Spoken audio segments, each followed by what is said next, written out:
آج انشاءاللہ تعالی ہم سورہ یونس کی آیت نمبر 34 سے آنورڈ سٹارٹ کریں گے انشاءاللہ۔ اعوذ باللہ من الشیطان الرجیم، بسم اللہ الرحمن الرحیم۔ قل هل من شرکائکم من یبدأ الخلق، اے نبی ان سے پوچھئے صلی اللہ علیہ وآلہ وسلم، کیا تمہارے کھڑے کیے ہوئے معبودوں میں سے بھی کوئی ہے جو مخلوق کو شروع سے پیدا کر دے؟ یعنی یہ اللہ تعالیٰ کی کوالٹی ہے، بدیع السماوات والارض، بغیر نمونے کے پیدا کرنا، بغیر کسی ماڈل کے ایک چیز کو کریٹ کر دینا، ثم یعیدہ، اور پھر دوبارہ بھی اسے پیدا کرنے پر قادر ہو۔ ایک بار پیدا کیا فنا کر کے دوبارہ پیدا کرنے پر قادر ہے کوئی ہستی؟ بیسیکلی اللہ تعالیٰ ان سوالات کے ذریعے مشرکین عرب کو بالخصوص اور پوری انسانیت تک یہ پیغام پہنچانا چاہ رہے ہیں کہ یہ کوالٹیز صرف اس ہستی کی ہیں جو اکیلا معبود کریٹر آف دا یونیورس ہے۔ لہٰذا جب یہ کوالٹیز کسی اور ہستی میں ہو ہی نہیں سکتی تو ان میں سے کوئی بھی ہستی اس قابل نہیں کہ اس کی عبادت کی جائے، اسے اپنی محبتوں کا، عقیدتوں کا محور بنایا جائے اللہ کے مقابلے پر۔ اللہ کی فیور میں تو ظاہر ہے ہم اس کے پیغمبروں سے بھی محبت کرتے ہیں، ان کے اہل البیت سے، ان کے صحابہ کرام علیہم رضوان سے۔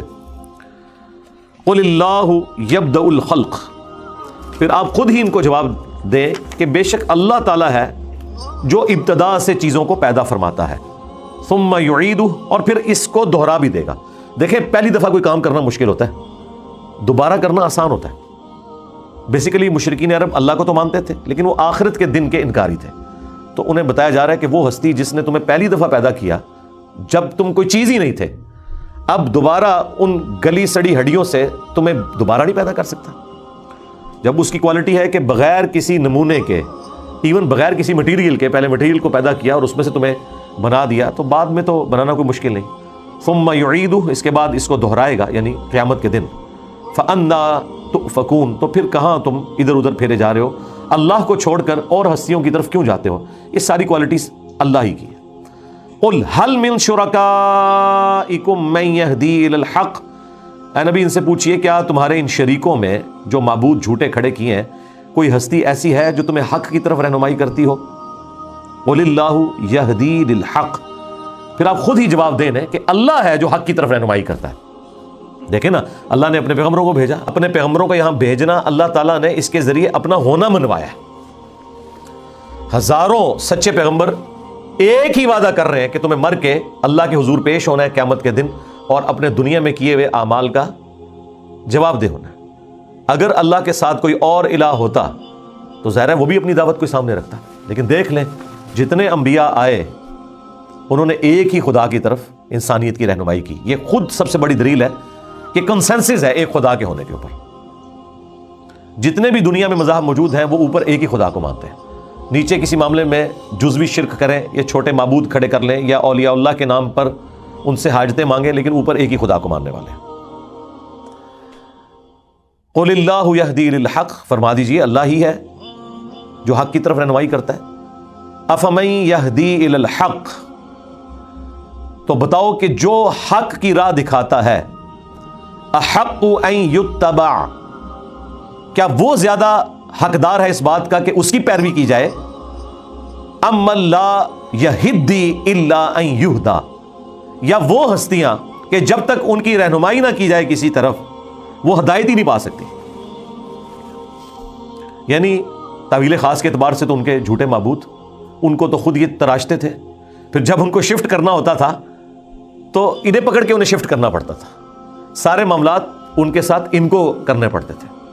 تو اللہ تعالیٰ فرما رہا ہے کہ ایک وہ ہستی ہے جو لوگوں کو ہدایت دکھاتی ہے، کیا وہ ہستی اس قابل ہے کہ اس کی پیروی کی جائے؟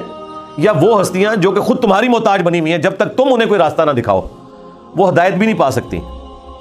آپ دیکھیں نا ہمارے پڑوسی ملک میں بڑا دکھ ہوتا ہے کہ آج کے اس ماڈرن دور میں دنیا میں امریکہ کے بعد سب سے زیادہ PhDs India produce کر رہا ہے، اور وہ پڑھے لکھے جاہل ہاتھوں کے مشینوں کے تراشے ہوئے بتوں کے سامنے جھکتے ہیں، اور دیکھیں ان بتوں کی تعظیم میں مسلمانوں کے ساتھ مرنے مارنے پر وہ تیار ہو جاتے ہیں، اور جب وہ بت پرانے ہو جاتے ہیں تو ان بتوں کو پھر آپ ویڈیوز دیکھیں یوٹیوب پہ رکھی ہوئی ہیں، پلوں سے وہ دریاؤں میں گرا کے توڑ کے ڈسپوز آف کر رہے ہوتے ہیں، پھر نئے بت بنا لیتے ہیں. یعنی کچھ عرصہ پہلے وہ ان بتوں کی بنیاد کے اوپر ایک دوسرے سے لڑ رہے ہوتے ہیں، اور کچھ عرصے کے بعد وہ خود ہی ان بتوں کو ڈسپوز آف کرتے ہیں.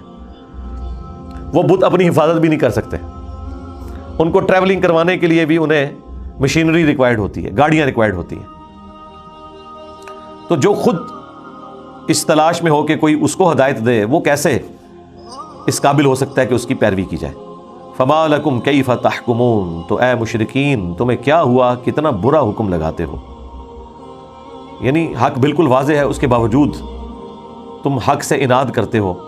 وما یتبع اکثرهم الا ظنا، اور لوگوں کی اکثریت تو پیروی نہیں کرتی مگر اپنے گمان کی. یہ ہے وہ چیز، یہ سب سے بڑا مرض ہے. میرا وجدان کہتا ہے، اور وہ وجدان ہی ہوتا ہے کہ جو بچپن میں اس کا مینٹل ماڈل بن گیا. یعنی ایک ہندو کو بچپن سے مندر جانے کی عادت ہے تو اسے وہاں پہ وہ سکون فیل ہوتا ہے جسے وہ روحانی سکون کا نام دے دے گا. ایک سکھ کو گردوارے میں سکون فیل ہوتا ہے. ایک کرسچن کو کلیسا کی گھنٹی بجنے کے اوپر ایک روحانی کیفیت طاری ہو جاتی ہے، اور ایک مسلمان کو اذان سننے کے اوپر ہوتی ہے. تو آخر فیصلہ دل کے خیالات کے اوپر، دل کے ٹھکنے پر کیا جائے گا یا عقل اور علم کی بنیاد پہ کیا جائے گا؟ اسلام تو کہتا ہے آپ نے عقل اور علم کی بنیاد پہ فیصلہ کرنا ہے.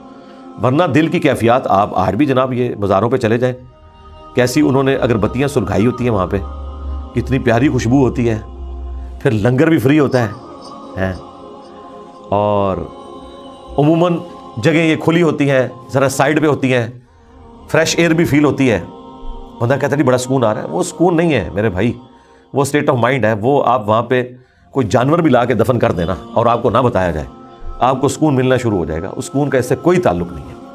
لہٰذا آپ دیکھیں، اسلام نے عقائد اور نظریات کو علم کی بنیاد کے اوپر پرکھنے کا کہا ہے، جذبات کی بنیاد پہ، آپ کی فیلنگز کی بنیاد پہ نہیں. ہر بندے کی فیلنگ ڈیفرنٹ ہوگی. ایون آپ دیکھ لیں فرقوں میں علماء سے لوگ کتنی اندھی عقیدت رکھتے ہیں، لیکن مخالف فرقے والے کو اسی عالم کی تصویر دکھائیں، وہ کہتے ہیں دیکھیں شکل پہ لعنت پڑی ہوئی ہے. ہاں، اور اس کے اپنے فرقے والے کو دکھائیں، وہ کہتا ہے کیسا نور ہے. یعنی وہ انہوں نے اپنے دماغ میں ایک چیز طے کر لی ہے، اس کے مطابق یہ اس گمان کی پیروی کرتے ہیں. تو اللہ تعالیٰ فرما رہا ہے کہ اکثریت تو اپنے گمان کی پیروی کرتی ہے. ان الظن لا یغنی من الحق شیئا، بے شک گمان حق کے مقابلے پہ شیء کوئی نہیں. یہ وہ ہے شیئا. ہاں، گمان حق کے مقابلے میں شیء کوئی نہیں. وہ گمان سے کیا ہوتا ہے؟ گمان انہوں نے کیسے بنایا؟ اچھا، گمان آج کل یہ بہت بڑا مرض ہے کہ آپ قرآن حدیث دکھائیں، وہ کہتے ہیں جی علی بھائی باتیں آپ کی درست ہیں، لیکن سارے انہوں نہیں سمجھ آئی. اب یہ ہے وہ گمان، چیز سامنے نظر آ گئی ہے. تو اس کا جواب یہ ہے کہ پھر یہ سارے 2.25 ارب کرسچنز جو ہیں، ان ساروں کو ہی سمجھ نہیں آئی، جو تعداد میں تم سے بھی زیادہ ہے. کہتے ہیں ہاں ان کو سمجھ نہیں آئی. تو پھر ان کو سمجھ لگ گئی ہے کہ تعداد کا زیادہ ہونا، پڑھا لکھا ہونا، یہ اس بات کی دلیل نہیں کہ آپ حق کے اوپر ہیں. بلنڈر ہی ہے، خواہ کوئی پڑھا لکھا بندہ کرے خواہ ان پڑھ بندہ کرے. بعض اوقات بڑے پڑھے لکھے سمجھدار لوگ بھی ایسا بلنڈر کرتے ہیں، بندہ کہتا ہے یار اس بندے کی یہ عقل ہے. ہمارے ایک اسٹوڈنٹ ہے سینئر، وہ اپنی ینگ ایج میں کسی عرب ملک میں چلے گئے، اور کہتے ہیں میں کٹر بڑا اسٹرانج قسم کا بریلوی تھا، بزرگوں کا، بابوں کا، درباروں کا ماننے والا. بس ان کی قسمت میں اللہ نے ہدایت لکھی، تو ان کے وہاں پہ جو آفس میں کلیگ تھے وہ جماعت اسلامی سے تھے. اور جماعت اسلامی والے آپ کو پتہ ہے کہ کوئی موقع دعوت کا جانے نہیں دیتے، ان کی تربیت ہے. دوسرا ٹھنڈے مزاج، آہستہ آہستہ. تو انہوں نے ایک دن ان سے پوچھا کہ مرزا صاحب، مودودی صاحب کے بارے میں آپ کا کیا خیال ہے؟ تو مرزا صاحب بھی ساڑھے بھر کے مرزا صاحب سن اردو بریلوی کٹر، کہتے ہیں میں نے جو گالی میرے منہ میں آئی میں نے دے دی. تو وہ شخص میری طرف دیکھتا رہا، اس نے کوئی غصہ نہیں کھایا. اس نے کہا حضرت آپ اس طرح کی گفتگو کر رہے ہیں، آپ نے مودودی صاحب کو پڑھا ہے کیا؟ انہوں نے کہا نہیں میں نے تو نہیں پڑھا. تو ان کا بغیر پڑھے آپ اتنی بڑی رائے قائم کر رہے ہیں اتنے اعتماد سے. وہ کہتے ہیں جی میرا دل کیا کہ زمین پھٹے اور میں زمین کے اندر چلا جاؤں، کہ واقعی ہم نے جو دنیاوی تعلیم حاصل کی ہے کبھی اس کو دین پہ بھی اپلائی کی ہے؟ دنیاوی طور پہ PhD ہے، اور دین کا یہ حال ہے کہ نہ قرآن پڑھا ہوا نہ حدیث پڑھی ہوئی، اور ایک ان پڑھ مولوی کے سامنے وہ طفل مکتب بن کے بیٹھے ہوئے ہوتے ہیں. تو اسے کیا جج کرنا جب ان کا خود کوئی نالج نہیں ہے؟ کہتے ہیں پھر میں نے ان سے تحریریں لی اور الحمدللہ تفہیم القرآن پڑھی، خلافت و ملوکیت پڑھی، اور آہستہ آہستہ مجھے سمجھ آئی کہ یار ہم تو اپنی وشفل تھنکنگ کے اندر ہی تھے. اسے کہا جاتا ہے وشفل تھنکنگ، امانی جو اللہ تعالیٰ نے کہا ہے، اپنے گمان کی پیروی. تو گمان حق کے مقابلے میں شے کوئی نہیں. ان اللہ علیم بما یفعلون، بے شک اللہ تعالیٰ خوب جانتا ہے جو وہ کرتے ہیں. وما کان ھذا القرآن ان یفترى من دون اللہ، یہ قرآن ایسی کتاب نہیں ہے کہ اسے اللہ کے سوا کوئی خود سے گھڑ لے. ولیکن تصدیق الذی بین یدیہ، بلکہ یہ تو کتاب تصدیق کرنے والی ہے ان کتابوں کی جو اس سے پہلے نازل ہو چکی ہیں. وتفصیل الکتاب، اور یہ الکتاب شریعت کی بھی تفسیر ہے. لا ریب فیہ من رب العالمین، اور کوئی شک نہیں ہے کہ یہ اس رب کی طرف سے ہے جو تمام جہانوں کا پالنے والا ہے. ابھی قرآن حکیم کے حوالے سے ایک بڑی کریٹیکل آیت ہے.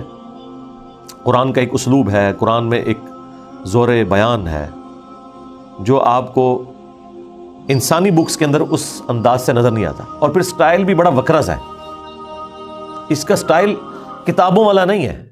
کتابیں جب بھی لکھی جاتی ہیں نا تو وہ ایک دباچہ بنتا ہے، پھر اس کے بعد آہستہ آہستہ سٹوری بلڈ کی جاتی ہے اور پھر کنکلوڈ ہوتا ہے. قرآن تو سٹارٹ ہی پیشن سے ہو رہی ہے. ذالک الکتاب لا ریب فیہ، یہ کتاب وہ تم نے کھولی ہے، اس میں کوئی شک کی جگہ ہی نہیں ہے. اور پھر جو کانفیڈنس لیول ہے نا قرآن کا، یہ ایک ایسے شخص کو اٹریکٹ کرتا ہے جس نے اس کتاب کو پہلے کبھی نہ پڑھا ہو. جوشوا امریکن یوتھ منسٹر مسلمان ہوئے. آپ ان کی سٹوری دیکھیں، یوٹیوب پہ رکھی ہوئی ہے، how Bible led me to accept Islam. انہیں ایک دوست لے گیا جمعے کی نماز میں صرف آبزرویشن کے لیے. وہاں ان کو امام مسجد نے صرف ایک قرآن انگلش ترجمے والا دیا. جناب وہ کہتے ہیں میں نے جمعے والے دن لیا، پڑھنا شروع کیا تو رات تک میں قرآن کو اپنا دل دے چکا تھا اور منڈے کی صبح تک پورا قرآن مکمل کر لیا. ہاں شوق کی بات ہے نا. کہتے ہیں میرا انٹرسٹ لوز ہی نہیں ہوا اور مجھے یقین ہو گیا کہ جس پیشن سے یہ بات اس میں کی جا رہی ہے نا، یہ صرف کائنات کا مالک ہی اس طریقے سے گفتگو کر سکتا ہے. بالکل اسٹریٹ فارورڈ، کوئی لگی لپٹی بات نہیں ہے، کوئی منت سماجت نہیں ہے. 2+2=4 والی بات ہوئی بھی ہے، اس کے اندر پیشن ہے. اور پھر اللہ تعالیٰ یہاں پہ جو فرما رہا ہے کہ اگلی کتابوں کی تصدیق ہے. تصدیق دو اعتبار سے ہے. ایک تو یہ تصدیق کر رہی ہے کہ وہ کتابیں بھی اللہ کی طرف سے تھیں، اگرچہ ٹیمپر ہو چکی ہیں لیکن ہے وہ اللہ کی کتابیں. تورات، زبور، انجیل اور باقی حضرت ابراہیم علیہ السلام کے صحائف، موسیٰ علیہ السلام کے صحائف اور باقی انبیاء کے صحیفے. اور دوسرا اس اعتبار سے تصدیق کرنے والی ہے کہ ہمیشہ جو اگلی کتاب گزری ہوتی ہے نا، اس میں بعد میں آنے والی کتاب کی پیشگوئی موجود ہوتی ہے. تو قرآن پریکٹیکلی ان کتابوں کی تصدیق اس حوالے سے کر رہے ہیں کہ وہ کتابیں قرآن کی وجہ سے سچی ثابت ہو گئیں کہ ان کتابوں میں تھا کہ آخری پیغمبر آئیں گے، ان پر قرآن نازل ہوگا. تو قرآن نے دنیا میں آ کے ان کی اس پروفیسی کو سچا ثابت کر دیا. اس پروفیسی کو جو اس کے اندر لکھی تھی اسے بھی سچا ثابت کیا، پلس قرآن نے یہ بھی کہا کہ وہ کتابیں اللہ کی کتابیں تھیں. دو طریقے سے تصدیق کر دی. ام یقولون افطرا، کیا یہ لوگ کہتے ہیں کہ یہ پیغمبر نے خود سی گھڑ لیا؟ قل فأتوا بسورۃ مثلہ، اے نبی ان سے فرماؤ اگر یہ ایسا ہے نا تم بھی کوئی اس سے ملتی جلتی ایک صورت بنا کے لے آؤ.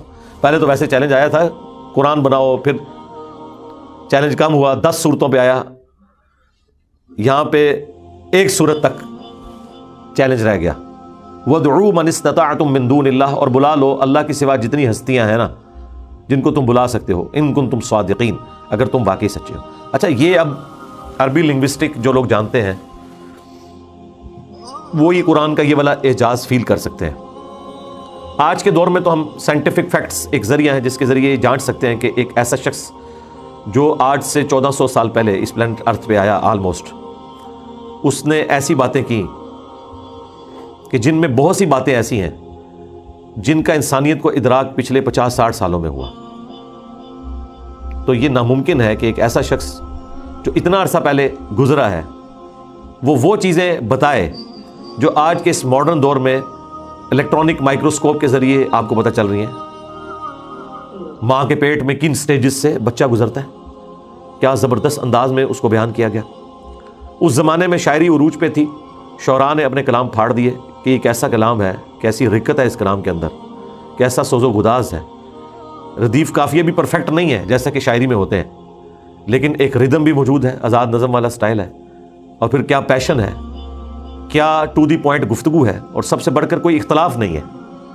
اتنی موٹی کتاب میں تو اپنی سٹیٹمنٹس کے اندر ہی کنفلکٹ آ جاتا ہے، پھر کئی پیش گوئیاں جو قرآن نے کی وہ بعد میں پوری بھی ہو گئی، جس طرح سورہ روم میں آیا کہ عنقریب رومی دوبارہ سے غالب آ جائیں گے پرشینز کے اوپر 10 سالوں کے اندر اندر، اور وہ آ بھی گئے۔ تو اس طرح کی کئی چیزیں